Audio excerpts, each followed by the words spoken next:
My name is Mark Norris. I'm a consultant orthopaedic surgeon and I practice at Kim's Hospital. Arthritis in the hip is a degenerative condition affecting the cartilage that lines the joint. So this wears out either age-related or from previous trauma. People with arthritis in the hip usually complain of pain, particularly on mobilising. Usually it's around the groin area, but can present with lateral thigh pain.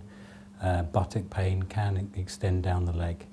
Most people walking distances are limited by the pain that they're experiencing, and also it can wake you at night.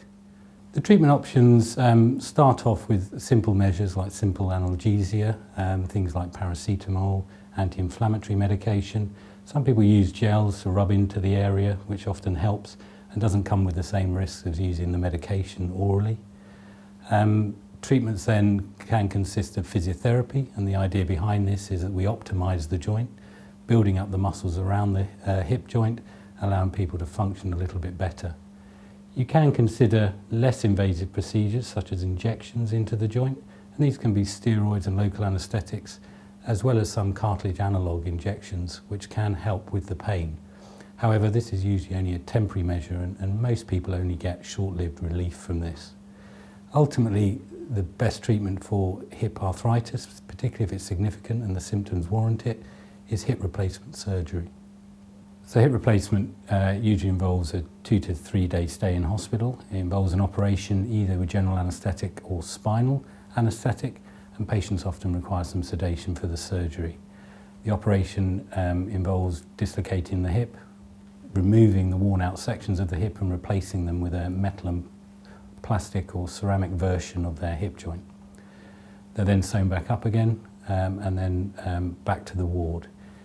Here at Kim's we instigate an enhanced recovery program, so the idea is that we use the physiotherapists and the nurses on the ward to get patients mobile, preferably on the day of surgery, and hopefully get them home in 2 or 3 nights following the surgery.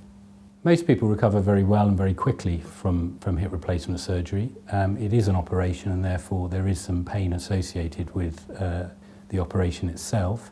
However, a lot of patients just say that it's a different pain to what they currently had, and in fact it's a pain that gradually improves and therefore they're pleased. From the point of view of the hip, it is an artificial joint, and one of the few things we worry about following this operation is dislocation.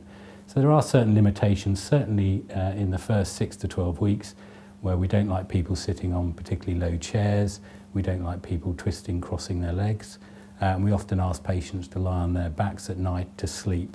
And this is really just to try and reduce the risks of dislocation.